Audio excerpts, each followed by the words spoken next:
It's Sunday morning. I hope you're awake. I'm getting there. Hello again, everybody. I'm Gary Gatso. Welcome to Race First coverage of round 6 of the inaugural season of Velocity Online Racing IndyCar DW12 Championship Series as we come to you from Pocono Raceway. So I told you when I started the season I was alone, but I'm not alone anymore. We're actually giving someone a bit of a tryout. And we'll see if we'll tear off their rookie stripes at the end of this episode. But joining me in the booth for the remainder of the season, like I said, he's trying his hand with IndyCar broadcasting, but normally you can find him competing in the IndyCar Oval Series. Please welcome Kyle Klinswer. So Kyle, welcome to the broadcast first of all, but second, we talked about this in the pre-race show. It's called the Tricky Triangle for a reason. 3 different turns, 3 different radiuses, 3 different bankings. How do you get around this place with consistency without having to lose something in one of the corners? Hey Gary, thank you for having me. I'm so happy to be here. I like to think that the Oval Color Series in these open wheelers is the most fun series on iRacing. Pocono is super difficult. Like you said, it's 3 different turns. You've got Trenton in turn 1, which is old, discontinued, demolished speedway. Turn 2 is Indianapolis, and turn 3 is the Milwaukee Mile. All 3 of these turns are really wide, so you have options. Single car by yourself in clean air, you're going to hug the yellow line, typically, but you want to use every inch of the racetrack. You want to go all the way out to the wall on corner entry, and then all the way down to the apex, right on the yellow line. Whenever you can, when you're in clean air, that's the way to go, but if you're in traffic, the high line can be fast. Yeah, multiple lines, especially around turn 1. You can go high, middle, or low. Turn 2, pretty much single file, everybody on the bottom, just like Indianapolis. And turn 3, you can go multiple lines there, but the very, very flat and not a lot of banking to keep you on the racetrack. 2 minutes, 5 seconds left to play here in qualifying. Currently watching Pedro Bybel as he is on the track, currently provisionally on the pole. Julian Altena, 210.9. Gary Lovern right behind him with a 209.9. Alec Van den Bosch right behind them. Pardon me. Well, Rafi Eckert just bumped down Van den Bosch with a 209.699. Van den Bosch with a 209.680. Minute 41 left to play, and we still got a couple drivers left to take some time. Santos and Kane. But while we're waiting for the remainder of qualifications to complete here, just all the real-world IndyCar records you need to know from Pocono. The USAC track record set by Peter Revson, driving for McLaren Racing in 1973 with a lap of 190.468. That's how fast they were going back here in the early 70s. The kart track record held by Emerson Fittipaldi, driving for Patrick Ganassi Racing. That's where Ganassi eventually got the spinoff from Patrick. In 1989 with a lap of 211.715 miles per hour. The IndyCar track record is held by Juan Pablo Montoya, driving for Team Penske in 2014 with a lap of 223.871. We're kind of in that late 90s speed window of kart with the rate. And Santos going off into the pits there. But we're kind of in the late 90s with speeds equivalents right now, especially with these DW12s. A lot of drag on them. 210.9 versus what we saw with Emerson in that 89 with a 211.7. The career wins leaders here at Pocono are AJ Foyt with 4, Rick Mears and Will Power, believe it or not, are tied with 3. So I keep saying it, Will Power has 5 5 500-mile wins. 3 of them came here during the 500-miler when IndyCar returned.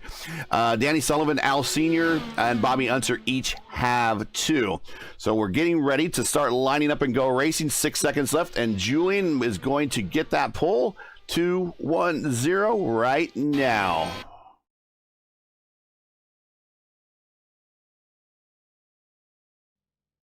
And now let's take a look here at the starting lineup. Get that up on the screen as they are gridding up behind the Pace sedan.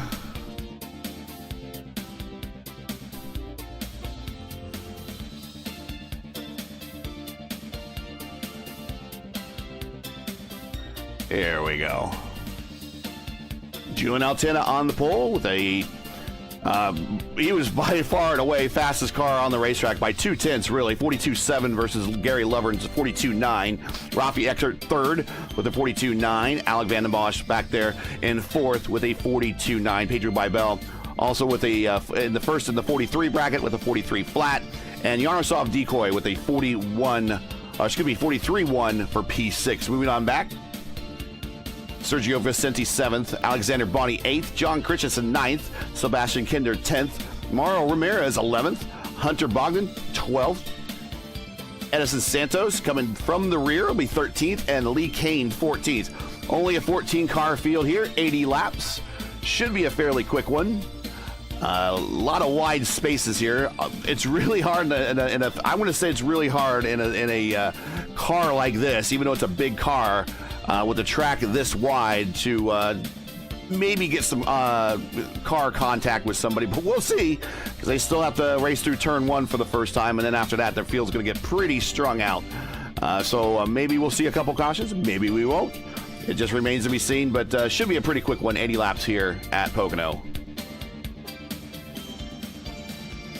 On the initial start, Gary, what I'll look for is to see, with a field this size, you could probably pull out, especially if the people in front of you are side by side, and get a very big run into turn 1. There's plenty of room to go 3, 4, even 5 wide. I know that's half our field, but I would not be surprised if someone got a jump to look to make up a couple of positions here to get that coveted clean air going into turn 1. And the pace car is rolling out. Pocono, 2.5 miles super speedway. It's a dying breed here in the United States. You got Indianapolis, you have Pocono, you have Daytona, you have Talladega, you have Michigan. We currently just lost Chicago, or excuse me, California. Auto Club. Rest in peace. Rest in peace. And recently, actually, Texas World Speedway is officially dead as well. Lost that one as an addition. So the super speedway is dying here in the United States.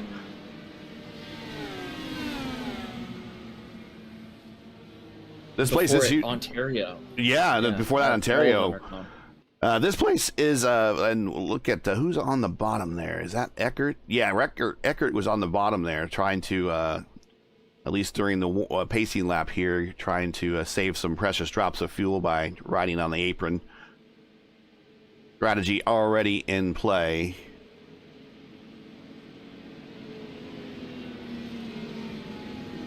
Coming through turn 2, which is Indianapolis. Down another straight. You can get a good draft here. Send it to the inside. Try to get the pass in 3. Although the high side in 3, I found in these cars, is a little bit faster. I was in another league in a shootout with Julian here. We were teammates. And he and I pretty much waxed the competition. And it came down between he and I at the end. And I couldn't quite get the car to stick on the bottom coming around this final corner, and he had the momentum up top and got the win just over me. But depends on how those tires are. Pace car is off. We're getting ready to go green here in Pocono. Round 6 underway of the DW12 Championship. Julian with the lead early. Had a good jump there. They're not going to be able to mount a charge coming into turn 1, but they're 3 wide further back in the pack.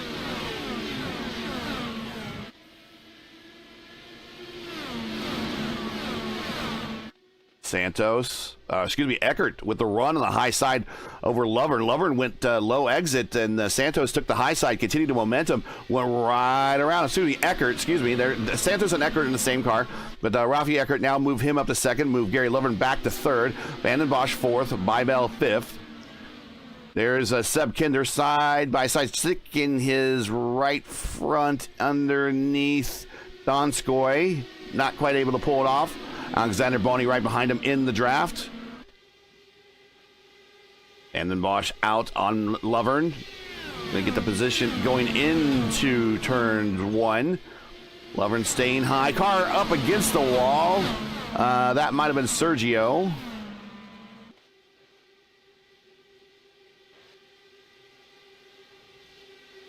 He is a little slower under power. Doesn't look like his side panel is damaged there, so maybe just a close, more of a net code moment where it just got really, really close, and the predictive software says, okay, we're going to make contact. But there is Santos making a move on Hunter Bogdan coming down the main straightaway. Need to pull that pass off he can, but Bogdan is in the draft of Christensen, so that's pulling him right along. Side by side through one. Bogdan up high. I think Santos gets the position. He's clear. Not entirely. He hasn't ducked in yet. It's there though.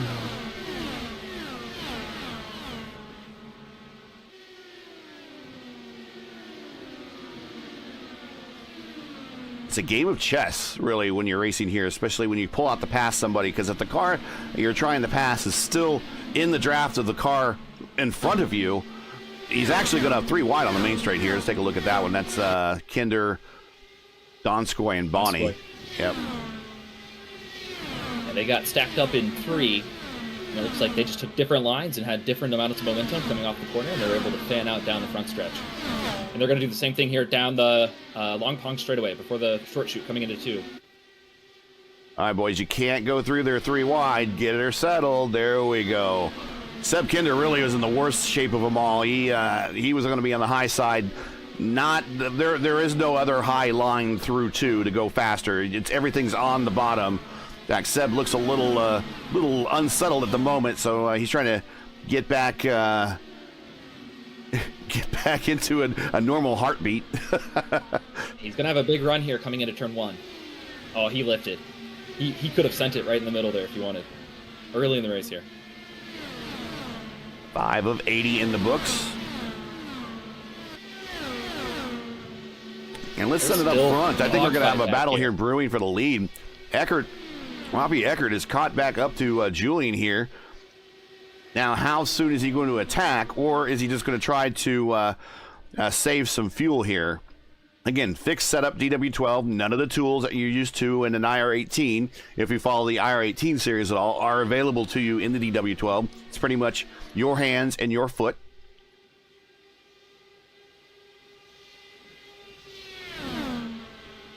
I have to get out of the booth and strap into one of these. They are fun to drive. One of my preferred series that I like to participate in is the Lionheart, and they actually discontinued it because of the broadcast ban, but they'll probably bring it back maybe here in hopefully a year or so. But they had they called the Speedway series, which was a DW12, and it was all ovals, and it was very, very fun. But if the setup that everyone was sharing was miserable, everyone was kind of miserable together. But the race at Pocono was a fun one. Wasn't very fun for me, unfortunately, because I was coming down to take the green, and I got the jump on the guy in front of me, and the guy behind me also followed me through, and then he pulled down, and I didn't expect him there, and we made a little bit of contact, which kind of pushed me up into the wall and damaged my side pod. Even I think my side pod might have been damaged even before crossing the start-finish line.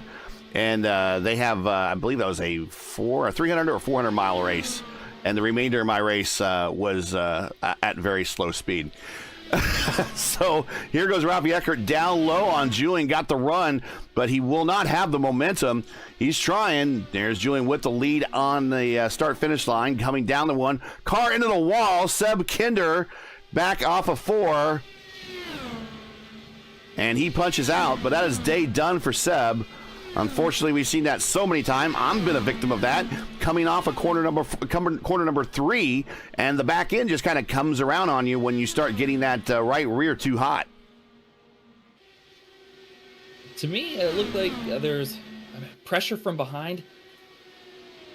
Well, we'll take a look here in the replay. Here we go back in the Wayback Machine.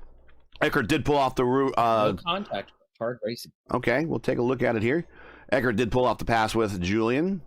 All right, so let's take a look at it from the spotter position here. That's what the spotter would have seen.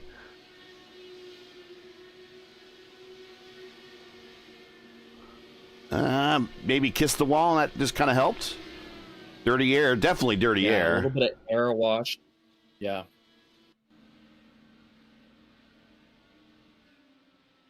Back up front, Rafi Eckert. P1, Julian P2.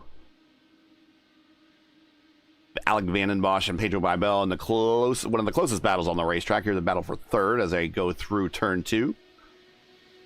Now turn 3. Again, it looks like Vandenbosch might have hit the wall on corner exit. Bybel gets the run. Lovern gets the run too. So the momentum from Van den Bosch was a little interrupted there. Lovern down low on the corner of exit 1 now. If Lovern was thinking, he'd probably radio to his teammate, tell his teammate to go low and maybe try to get that draft. But Lovern are going to go side by side through Indianapolis. Not a good idea. That's the power of Indianapolis right there. That's on the bottom. You see Lovern shoot to a quarter car length advantage there. Now a full car length advantage. Give the position to Lovern up to 4th. Van den Bosch now back to 5th.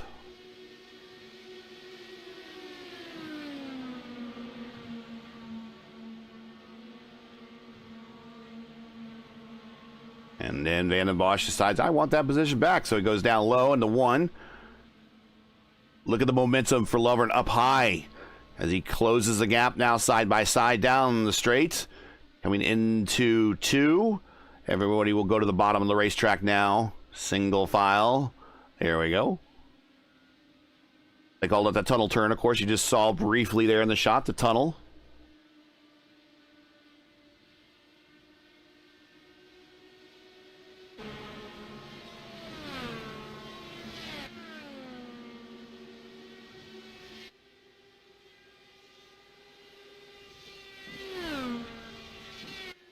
You got 12 cars running. 2 cars have already retired, Donskoy and Kinder.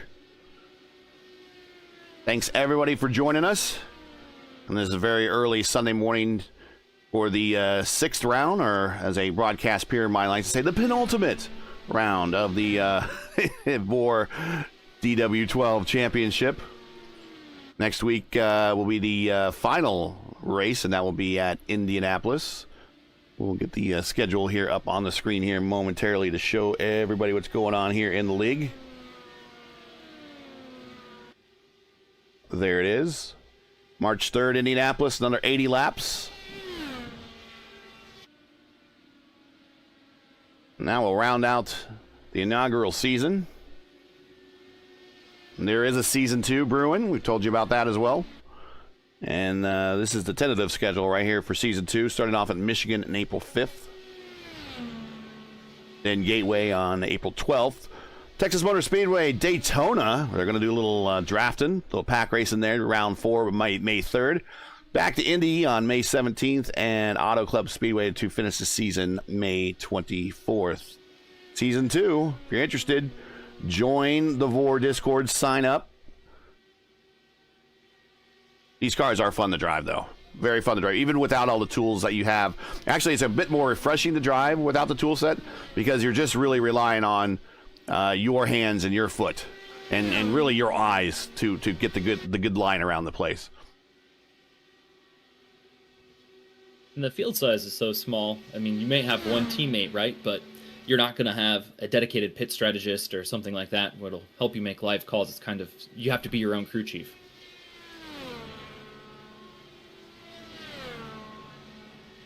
Leaders might have checked out, but this battle for 3rd, 4th, 5th, and 6th, they're single file, but they are all right in line with each other. If any one of them slips up, you know, you could get a battle that's too wide, and then the car right behind will suck right up. You lose so much time racing here because the lines are so clean. That's Bybel in 3rd, right there. Lovern in 4th, so 2 team cars right there. Van den Bosch in 5th, and Bonnie now into the picture in 6th. Bonnie just riding in the draft, biding time.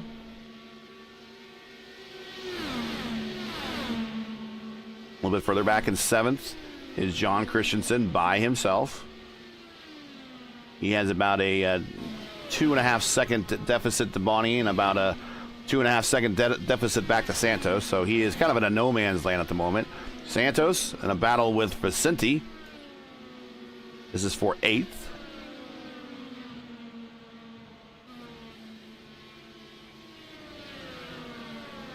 But once again, the reminder, there are tire limits here.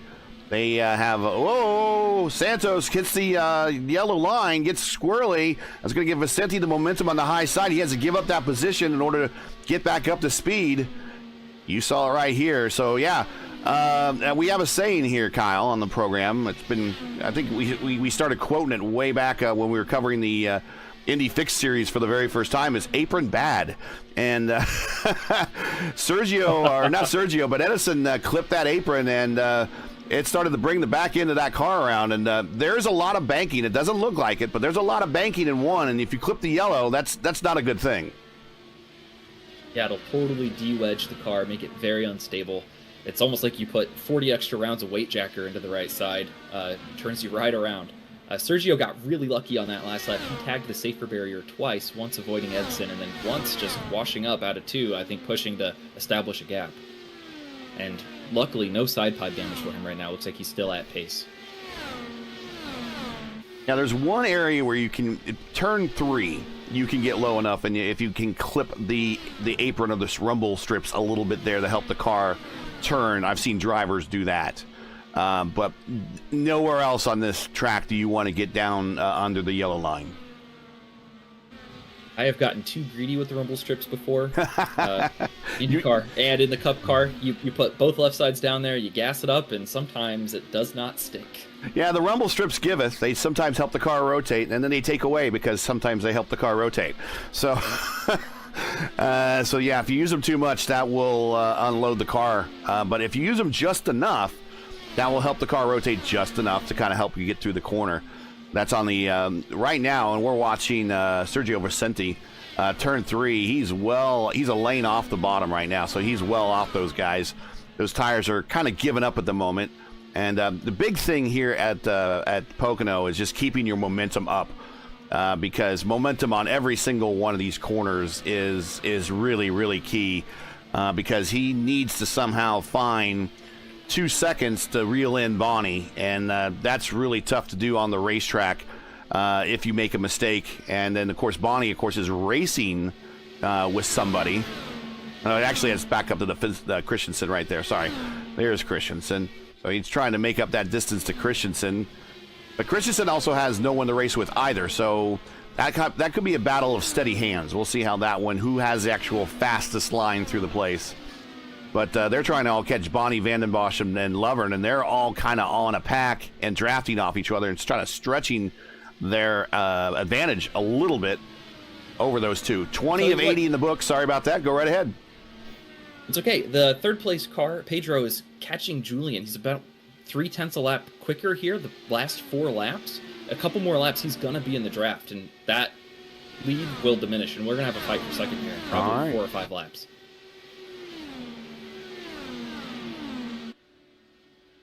I'll bring up my additional scoring there, and Eckert does have the purple lap with a 43.4, and we'll get that up on the screen here, tell you what a 43.4 is in terms of mile per hour. That's 207.7. Only 2 cars in the 207 bracket, Julian and Eckert. Julian with the 207.4. But you're absolutely correct. The last 5 laps... last 5 lap average for Julian, a 44.3, with Pedro at a 44 flat, so 0.3 a lap faster than the average for the last 5 laps. And Pedro's training along with him, Gary and Venabos. They're within his wake, so they're just following his lap time. They can be a little slower in the corners, and then Pedro will just drag them along like the lead train car of a freight train down these long, long straightaways. Let's ride along with Pedro, going in the 1, starting right out the wall, bringing it down to the yellow line, letting the car slowly float out, keeping that momentum up to the wall. Now we're down the Long Pond Straight as we're starting to set up for turn 2. There's a gear change right there. Gear changes on pretty much every turn here. Not one there. Now that was Indianapolis to the bottom. Here is turn 3. This is Milwaukee. If you watched our coverage of the VOR IR18 series last night, it should look familiar. Julian down to the rumble strips to help the car rotate. Here, Pedro hitting another gear in the 6th gear going down the straightaway. Julian with these slow burns. Yeah. Julian with a very large arc into the corner.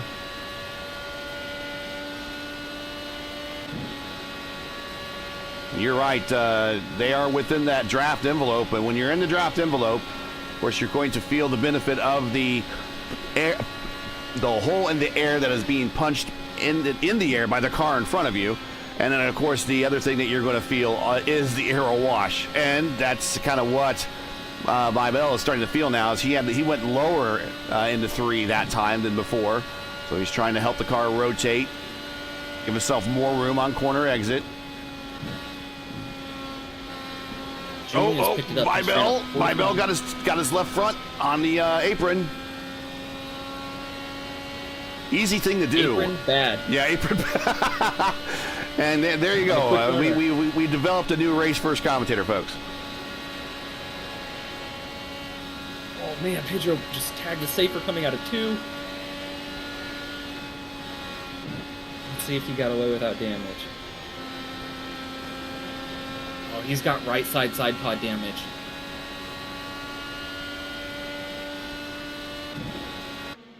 So it doesn't look like much, but the casing on the car becomes disjointed. Yeah. And it really hurts your straightaway speed. It does. I've been in that position. It's like dragging a major parachute. So we'll see. We'll try to get another view of Bybel as he comes down the front straight here. But he is currently your car in 3rd.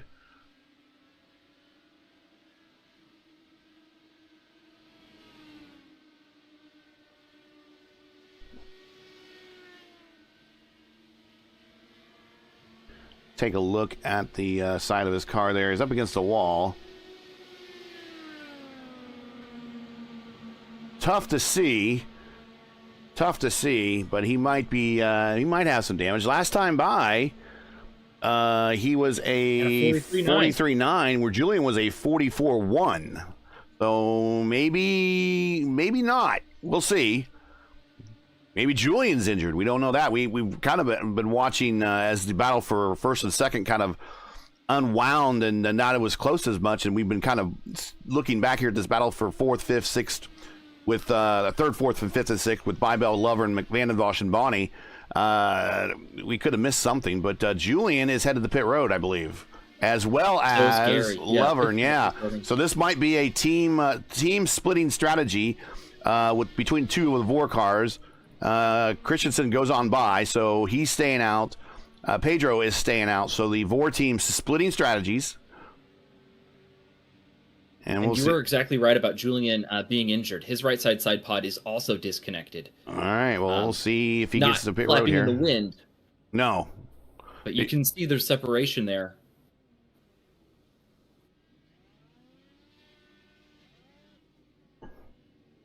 Yeah, you can definitely see it from just briefly from that view. And that is going to hinder him for the remainder of this race. It's going to frustrate him too.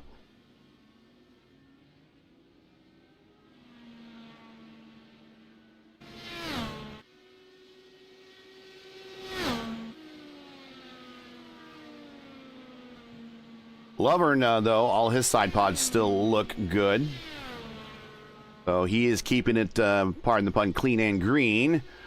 Meanwhile, we have, Bybel misses his pit box. That's going to cost him.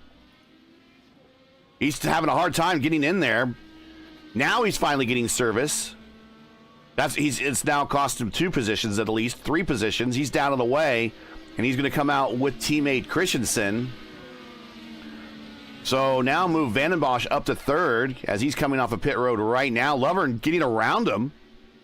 So Lovern gets the position on the undercut there. Vandenbosch now 4th. Bonnie moving up to 5th. And Pedro suffers the most. He is now all by himself in 6th. No one around him. Christensen now is in 7th with Edson Santos, who is the biggest mover of the race, up 5 spots. Santos in almost drafting position. I think, he is definitely within drafting position of Christensen. So Santos in that Leader Energy livery team, along with Rafi Eckert, is getting one more position and trying to climb his way higher into the top 10. So, Gary, I went back and looked at Julian's laps. When he was racing with the lead with Rafael Eckert while we were watching the spin on the front stretch, he actually tagged the safety barrier exiting turn 2 side by side with Eckert, and that's where he got the side pad damage. He's had that since lap 7. It's going to be a very frustrating remaining. That explains the large lead. 73 laps now for him. It's going to be very frustrating. But he's still hanging on to second. And we'll now see that at some point a battle for, yeah, here it comes.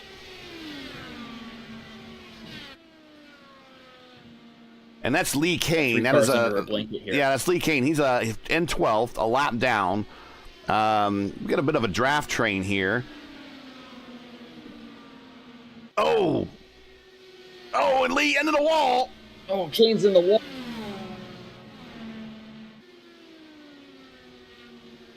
I'm not. Yeah, Kane supporting the Galactic Empire today. But yeah, he was racing that group kind of a bit harder than I thought he would, especially being already a lap down and 2 cars behind the leader. And he raced them into 2 actually. And we said that before 2, space runs out rather quickly. And almost had some contact, maybe had some net code contact between himself and Lovern. But Lovern now up to 3rd. To me, it looked like Kane was just trying to get to the bottom, and Lovern had a bigger run than Kane probably thought, and he had to turn back to the right to avoid spinning Lovern right into the safer barrier, into the fence.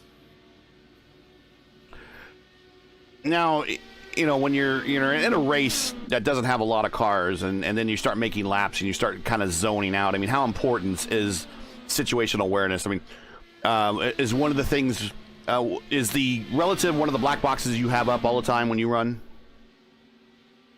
Unfortunately, like I told you before the broadcast, I haven't ever used an overlay before today. So I usually keep the adjustable, at least in the IR18. I want to know what my ARBs and my weight jacker's at, so that way I can keep tabs on those. Okay. And then I'll bring the black box up when it's a pit cycle.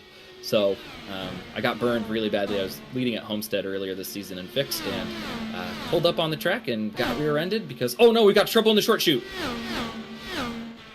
Mauro Ramirez in one of the VOR cars, the red one. And we'll take a look. We are still green. Yeah. We are still green. And I'm not sure what happened. He was not in a draft envelope, so he should not have had a lot of dirty air. But we'll take a look here. He just washes up, exit, and into the outside wall, inside wall, and day is done for Mauro, unfortunately.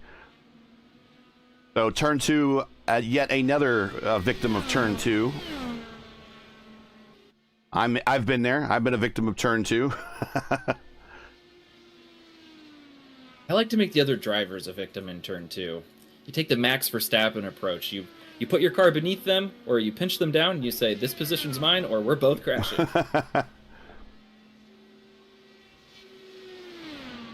So back up front, quickly approaching the halfway point, 34 of 80. Eckert still your leader. A very wounded Julian Altena, turning laps in the 44 still. Losing ground, but still P2. Lovern is starting to reel him in. Lovern turning laps at 43.9s versus Julian's 44.1, so slowly reeling him in. He also has behind him Van den Bosch for 4th. This is an active close battle on the racetrack.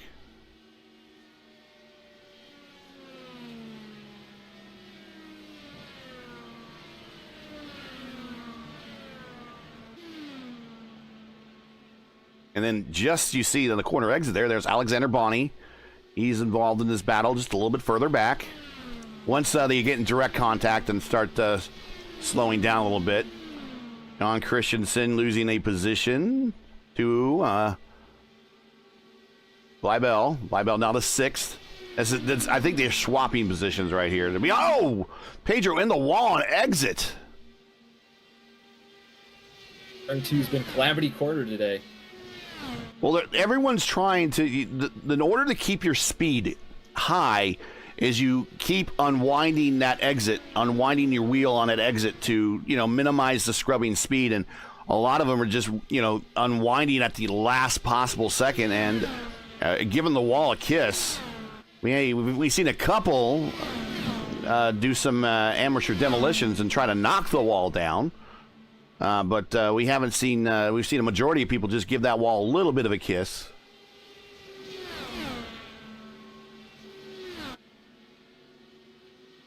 Oven and Vanderboss are neck and neck coming down the front stretch here, just going around. Yep. Kane, who's damaged and off the pace. Bonnie got an advantage of that draft from Kane, and he's now right back in the battle. So move Vandenbosch up to third there. Battle's not over yet. Excuse me. Yeah. And Julian, not too far down the road there. In Julian's mirror, the best thing that he can see is these guys fighting for position.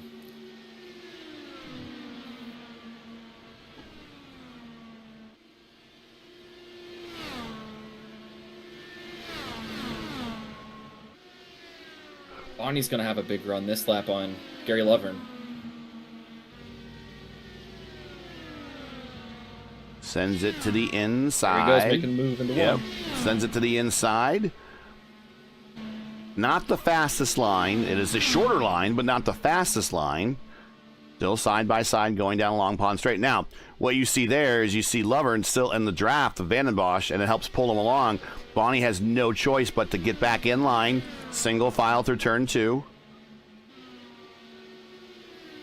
And what Bonnie could have done far more aggressively is put his right front right on the left rear of Lovern to drag him back and share the slipstream from the car in front. But that's really aggressive. If there's any net code or if anybody deviates their line a little bit, you both get sent to the stratosphere. Smarter, wiser approach to take your time and regroup and try again. Right. Discretion and valor. Bonnie's going to have another huge run here. He's taking a peek on the outside. Lovern shuts the door on the outside. Add the run, you're right. I think it stalled out because he was trying to go to the outside. Yeah, he lifted.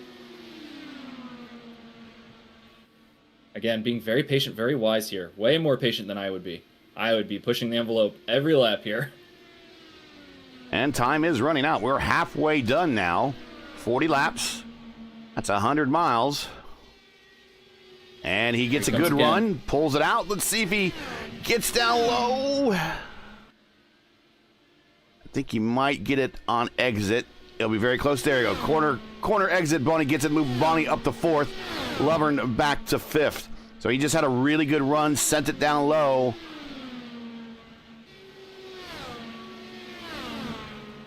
There it is. So let's go take a look again. Let's go through the field midway through. As pit stops are done for everybody, at least the first stop. Most everyone went 27 or 28 laps. So we're looking about next stop, really, at about 7 laps from now. That's how quickly those next stops have got to us. There's Eckert. He just got around Hunter Bogdan to put Bogdan a lap down. He is your leader by 12 seconds over Julian, who is hemorrhaging time and speed at the moment due to damage of his right side pod. I don't know if we'll be able to see it in this camera shot here. There it is right there. You can see the damage very clearly. Happened on lap 7. So he is going to be running the remainder of the 73-lap race at that point with a damaged car. So far, he's held on bravely, but Vandenbosch reeling him in last time by a 44.7. And Vandenbosch a 44.2. So a half second faster. Full half-second penalty. Yeah. Yeah. Racing with other cars is about half a second to 0.7 of a second slower as well. So Julian Altena's only hope was that Vandenbosch, Boney, and Lovern kept mixing it up back there, and he would just keep creeping away. But they've sorted it out single file, and they're going to reel him in short order. Bonnie, Vandenbosch third. We're watching them right here. Bonnie moving up to fourth. He's up 4 spots since the start. And Lovern still part of this group in battle. P5 down 3 spots, but still in the battle.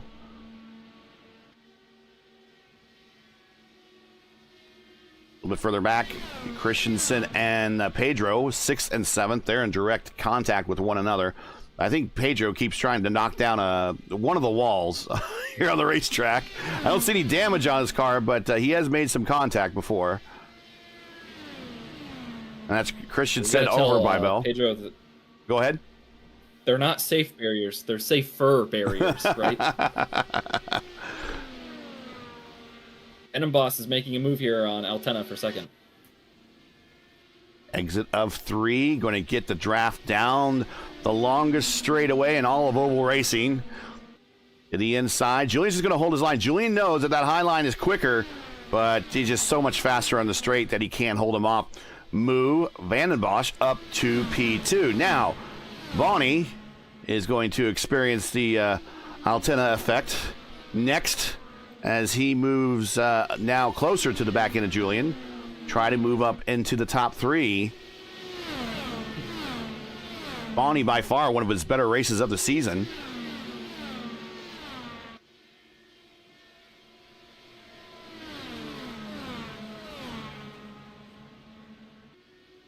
Let's ride along with Bonnie on the top of his roll bar there. In the draft to Julian. Starting to see Julian get a lot bigger in your screen. Down a couple gears.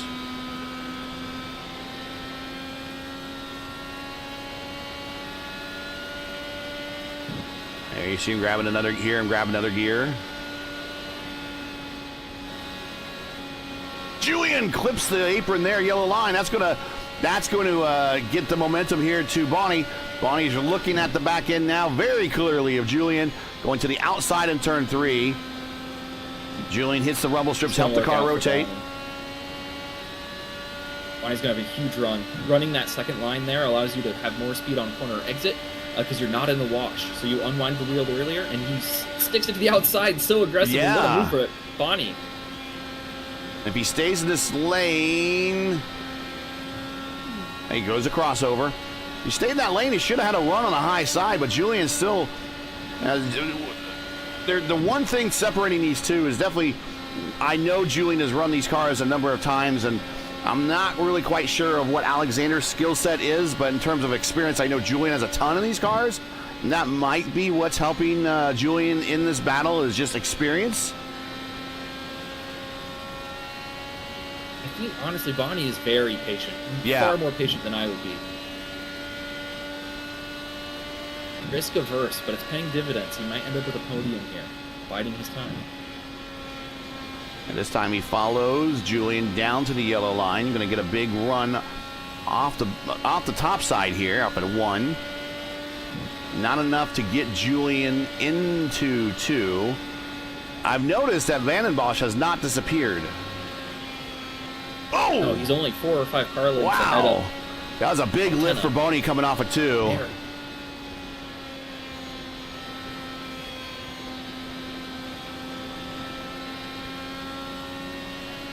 Tight racing. And now we're looking at the pit window open again. Yeah, if I were Bonnie, I would undercut here. As soon as you can make it to the end on fuel, come on in, get those tires. Try to leapfrog in front of Altena, because he's holding him up.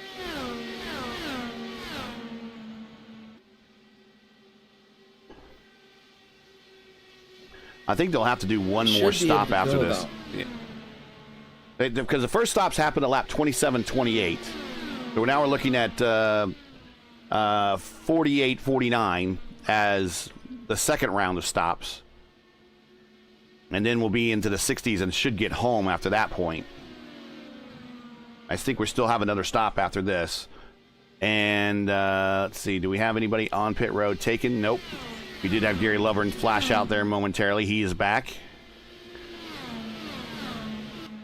I think you're right. I think you're right, though. If I'm Bonnie, I might pit now if I could. Short fill, get new tires, and do the undercut on Julian.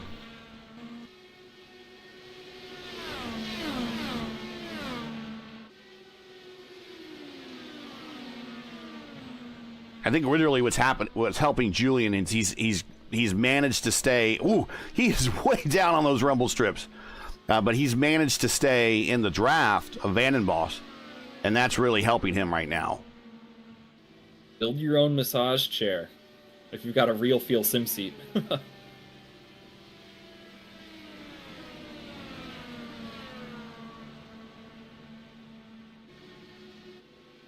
Oh, and Pedro Bibel. Well, that is a wrong type of camber you want to see on your front wheels.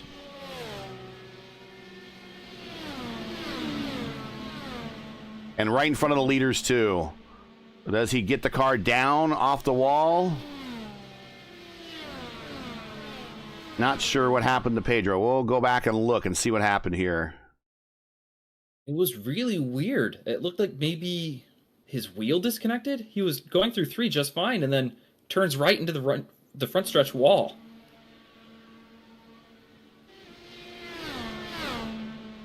Chalk it up to a tire failure, maybe, in real life, but this is sim racing.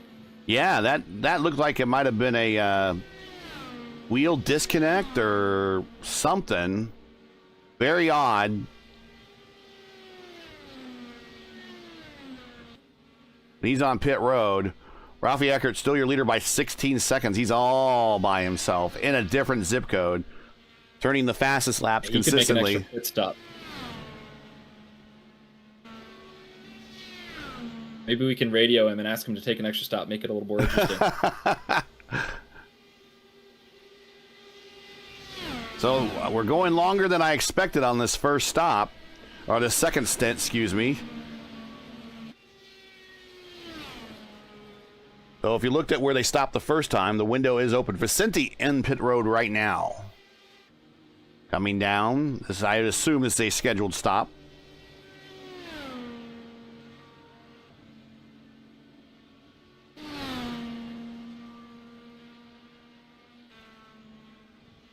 Here he goes, hitting his marks. Not quite. Slid through. Now he's on the marks. Cars go up on the pneumatic jacks. New set of tires on. Full tank of gas. They are limited to 85% fuel tank capacity. And down and away. Make sure you, get out wide. Don't want to get one of those pit road penalties. VOR is very strict on pit road etiquette. Now, did he come out too soon? I don't know. But there's another car on pit road. And it's not Eckert. Eckert is still your leader. That might be his teammate. Bonnie just got around Altena. That's his teammate. Oh, and Edson Santos showing a little damage on his right side pod. Bonnie around Altena. Julian to pit road. And his teammate, I believe Lovern's coming with him. Yep. And we'll see if Christensen comes around. Christensen's going to stay out. I believe that's Lee Kane using the safety road there to come back on the pit road. Now make sure you you have to stay in the high-speed lane until you get about 3 or 4 spots away from your pit, and then you can come down to the inside lane. That is the rules here in VOR. Often, and you've seen this too, as Kane slides through his spot. Not easy to hit your marks, and even in the best of days, sometimes with these. Not just these cars, but Indy cars. But sometimes I know, Kyle, that you've seen in some of the Indy fix races where you come to pit road and everybody just does a straight parade through all the pit boxes because everyone's ghosted. It is faster, so people do it to gain advantage. If you don't do it, you get passed. And feels Eckert, a little cheaty, but yep. Yep, I agree. Yeah, Eckert is actually your leader now is Bonnie. He's stayed out the longest. Eckert completes his stop on pit road. It might be good to go to the distance. I'm not sure. Now they went, let's see. He stopped at 27 to 55. 55. But he went 28. So 55 plus short, 28. Got a little extra in the tank. Yeah. Well, if he goes 28 at 56, Santos should be able to make it.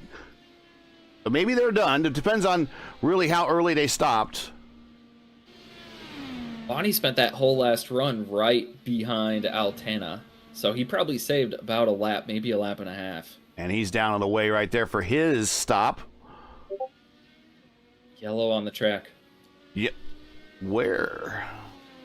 Hunter Bogdan? See Hunter Bogdan slow. So those guys that just stopped probably did not like that. That is okay. So the issue is with Hunter Bogdan. And okay. All right. So I don't know. Is he slowing down, trying to come to pit road? Or the back end just kind of come around when he's trying to brake to slow down? Now he's stuck in the middle of the track. Oh! Gary Lovern. Oh my goodness. Let's go Gary Lovern's car. I want to ride along in Gary Lovern's car. We're going to back this up a little bit. He had the oh crap, what are you doing moment in his car. Let's go to his roll cage. Roll bar here. Here he comes off of corner 3. He sees this in the middle of the track and it backs up on him. Oh.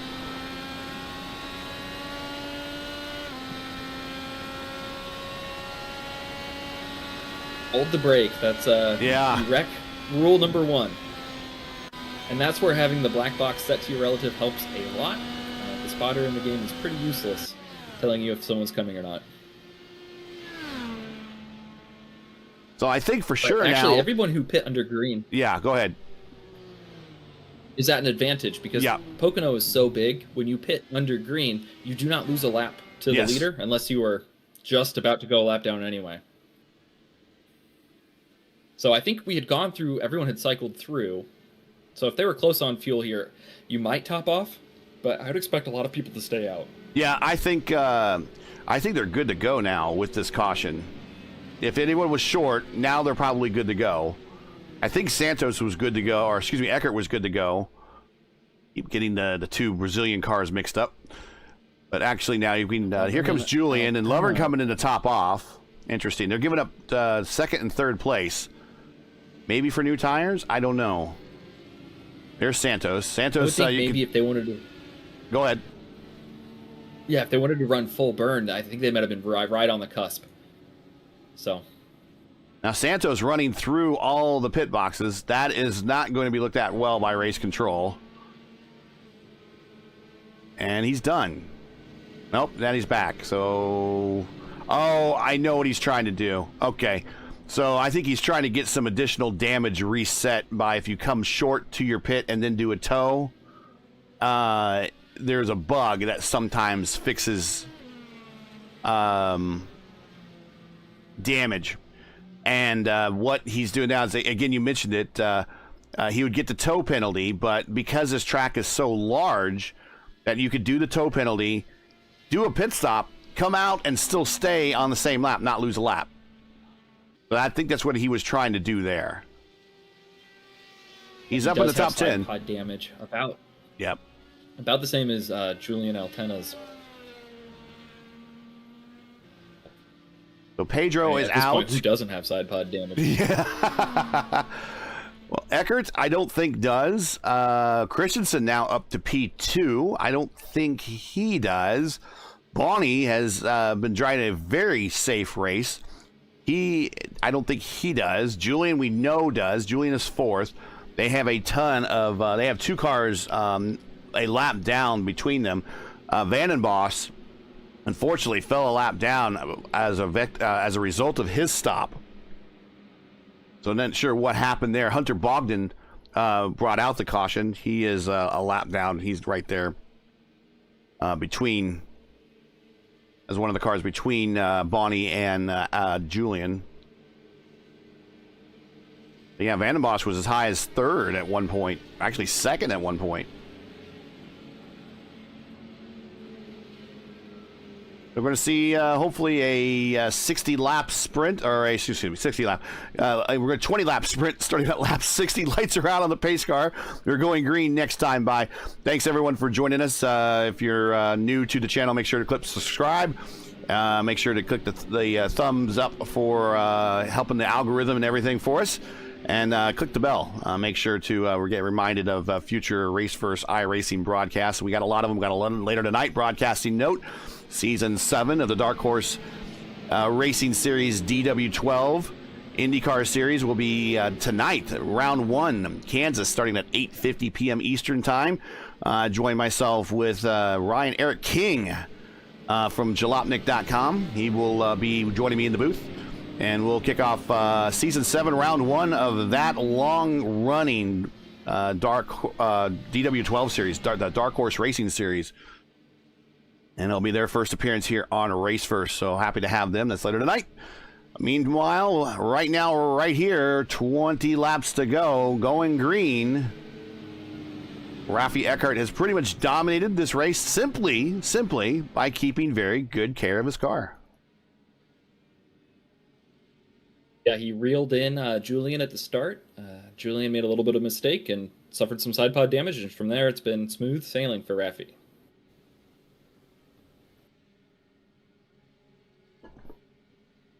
I looked through the lineup. It looked like the top 5 cars in line all do not have side pod damage.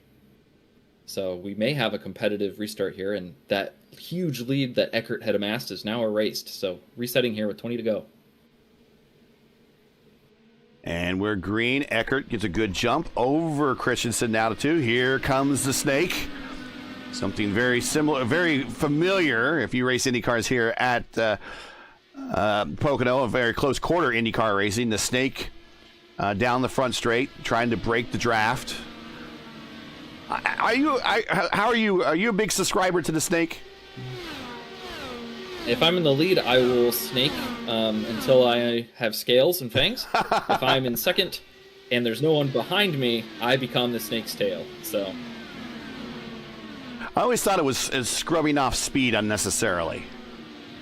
That was kind of my thought. So if when you hold this car straight, yeah, I feel like if you hold the car straight and you don't snake, and the person behind you can take an alternate line into the next corner, whether it be outside you or inside you, you are a sitting duck. You have got to put them in a position where they cannot leapfrog you like that. Fair enough. That's why you're the driver expert. I mean, every track matters, right? So, I mean, at Chicagoland and Fixed, if you just hold the white line, you don't need to snake, right? The old IRL line, yeah. Yeah, the old Indy Racing League line there, yeah. They'll only be able to pass you if they use the apron on the front stretch. So we got in chat there. We got let's go Eckert, Santos, and Vicente. We'll give Vicente on the camera here for you. He's back in 7th. Giving an update on Sergio. Sergio does not look like he's sporting any damage, so that is good for him. Now, Santos in front of him is sporting damage, so Sergio might have the slight edge here over Santos on a speed run. We'll see. That could turn into a battle. Back up front, Rafi Eckhart, leader by 1.5 seconds over Christensen.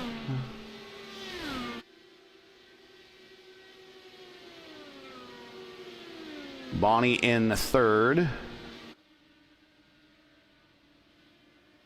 Julian just really just grasping and hanging on here by dear life, and to say right through the tunnel. Yeah,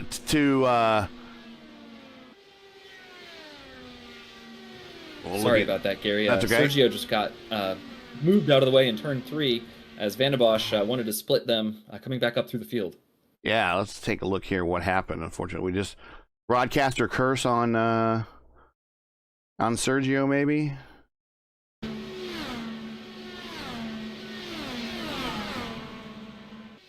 Oh, so I see what happened. He gets a handoff from one car. Handoff. Gets a good run. Gonna go on the outside.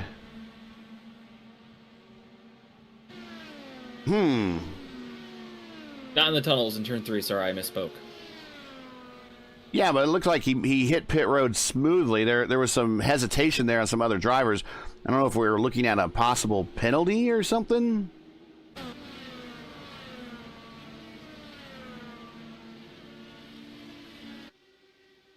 All right, well, back up front.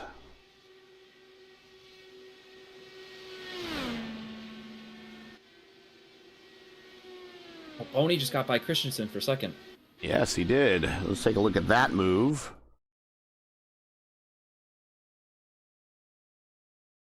And he set it up. I mean, it took the better part of a half a racetrack to get complete, but here he is setting it up down the front stretch. Down to the inside. Gets him clear. Now that high momentum, high line. And he really pulled it off without the need of any attack from the high side. So that was a very clean pass, very effective pass. Move Bonnie up to P2. Yeah, Bonnie's been running his fastest laps of the race recently. He ran a 43.7 on lap 62, reeling in and passing Christensen. Let's see if he can continue to click away and eat into Eckert's lead. Check last lap speeds. Eckert by himself, 2:05.3 that time at the line. Bonnie that time by. He is one of the fastest cars on the racetrack by far, 2:05.1. Altena in the draft manages a 2:05 flat. Lovern a 2:05.2. This is in miles per hour.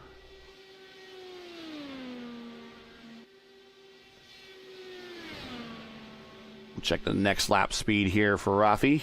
He comes around turn 3.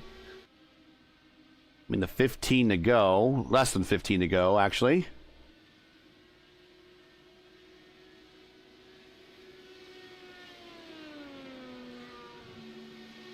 Oh, Altana just smacked the wall out of 3.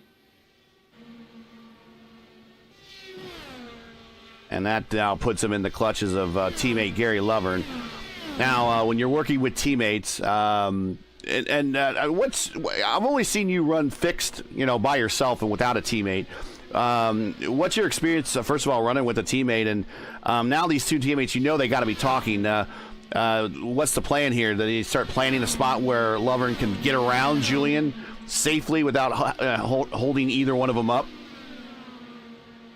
So I don't have teammates, but I have people I run with pretty well. And what I would do here is I would get on the horn and see if we could swap draft to maybe catch Christensen.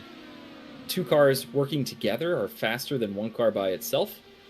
Pocono, the straights are long enough that you can leapfrog or flip-flop, however you want to call it, and make up a couple tenths a lap. And that can be all the difference it takes to reel someone in and get a big enough run to put them in a bad position going into a corner. There you have it. Eckert last time by a full mile per hour faster than Bonnie, 2:05.7. Let's go watch Eckert a little bit more here. Let's get him from the blimp view a little bit farther out, but we're going to see his line and what's making him so much faster than Bonnie. This time by Eckert, a 2:04.8. Bonnie will come by 2:04 flat.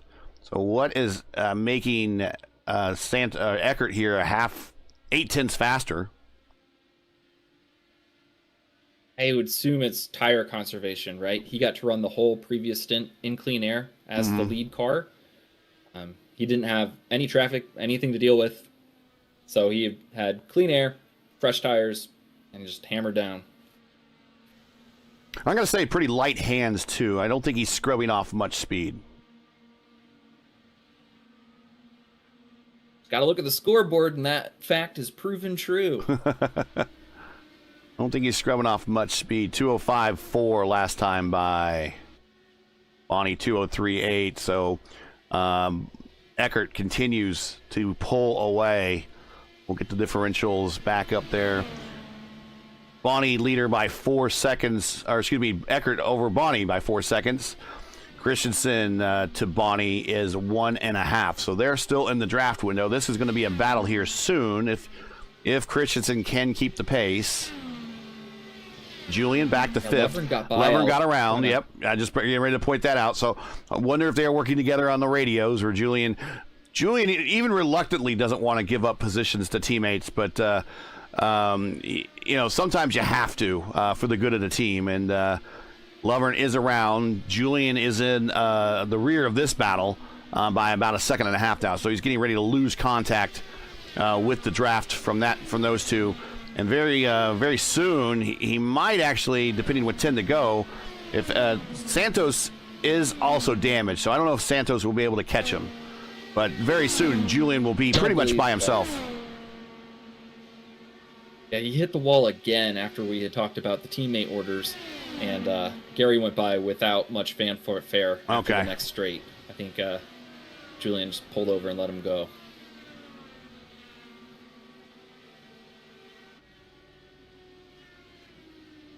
Gary's taking alternative lines, trying to set up Christensen here. Or Lovern, excuse me. Battle of teammates. Of course, the other joke that we have on the channel is that there's 2 rules to racing your teammate. Rule 1 is do not wreck your teammate, and Rule 2 is see Rule 1. So that is the general rule joke that we have here on Race First about racing your teammates, emphasizing don't wreck them. You don't really want to wreck anyone. In these open wheel cars, if you make contact, you are going to suffer more often, just as much as the person that you hit. Just as we see with the side pod damage here, it's, a 0.3 of a second or 0.5 of a second penalty, more or less, every lap. Yeah, for sure. Unrecoverable.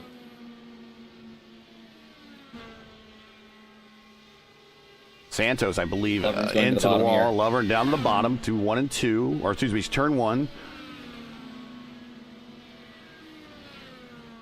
Back in my NASCAR days, I would break Pocono into 6 corners. I'd call turn 1, 1 and 2, the tunnel turn 3 and 4, and then the Milwaukee turn 5 and 6 to entry and exit for all of them. People thought I was loony bin. Well, I mean, maybe you don't call them turn, or maybe you call them turns, but I mean, I know other drivers would call them segments, and they're legit segments. And that can help, an engineer with setup saying, I'm at the entry of entry 2, which is a whole other segment that they can pull their data from. And you can look and see, my entry there is rough. Help me out. I'm, loose in, tied off, that type of thing.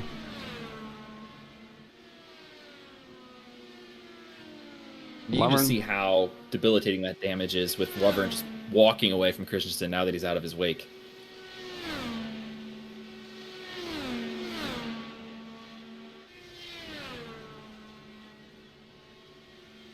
Seven to go. Oh, Eckert. Very high exit off of 3. Bonnie reeled him in a little bit. 4 seconds flat. 6 to go.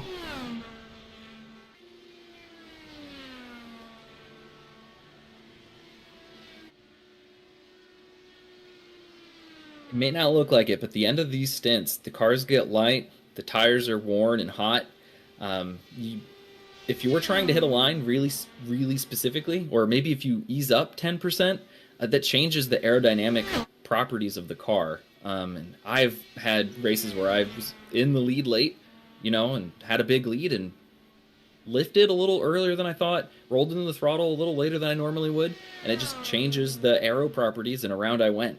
I've done that a couple times. It's very shameful, but I've never seen Rafael Eckert do it, so... I don't want to jinx him, but I hope he brings these last 5-6 laps home clean. We all learn from our mistakes, Kyle. We all learn from our mistakes.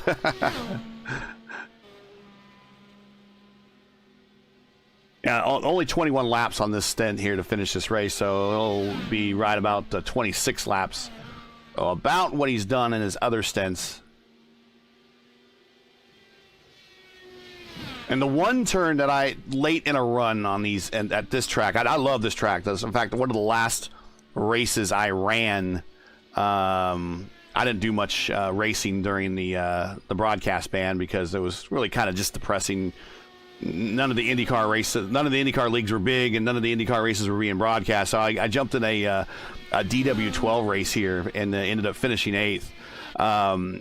I like this track in many ways because I do well in turns 1 and 3.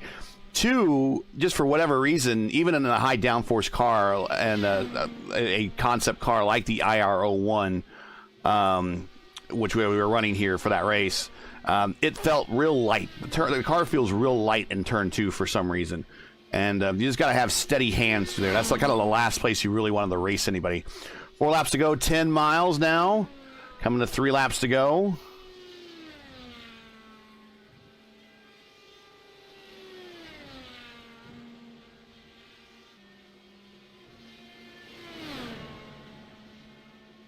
Just hit your marks. Standard laps to bring them home for another win for Rafi Eckert.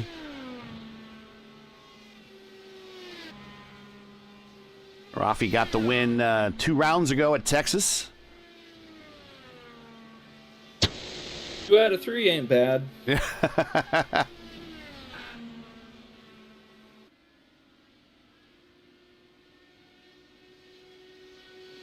mean, the 2 to go. Honestly, a masterful drive by Boney. Yeah. He was so patient throughout this race, and it's paid off for him with the 2nd place finish. I would have stuffed it in the wall, and I'd be P10, P12 right now, probably, doing something stupid. Well, there's another saying that we say here a lot on Race First: to finish first you must finish. And Boney is looking at a good one just by bringing it home, up 6 spots from where he started. Not the biggest gainer today. Edson Santos, we'll go back, take a look at Edson right here. He's up 7, but he is in a battle with Vanden Bosch. Actually, no, Santos is the last car to lead lap. That is not going to be a battle. Vanden Bosch's first car a lap down. White flag in the air. And Vincini are both 1 lap down. Yep. White flag in the air. They have been in contact, though.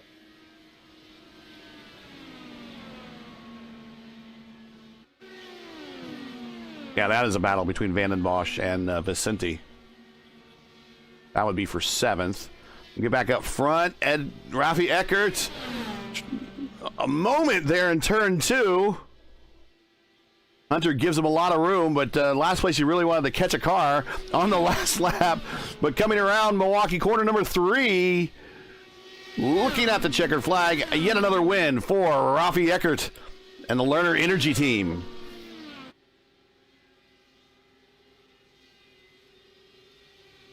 Bonnie, great finish, P2. Lovern, a great finish for him, P3. Christensen, a good finish for him in P4. Julian limps the thing home to 5th. You know what? That might be a disappointing finish, but I think that's kind of a miracle finish. You really think that that car would have been destined for lower in the top 10 rather than just a P5. I think it says a lot to Julian's experience, though, bringing these cars home in a much damaged state there. That'd be very frustrating. Determination. Yeah.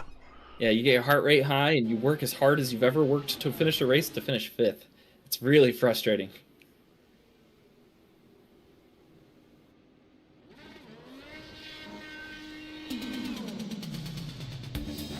Let's take a look at the final standings here from Pocono.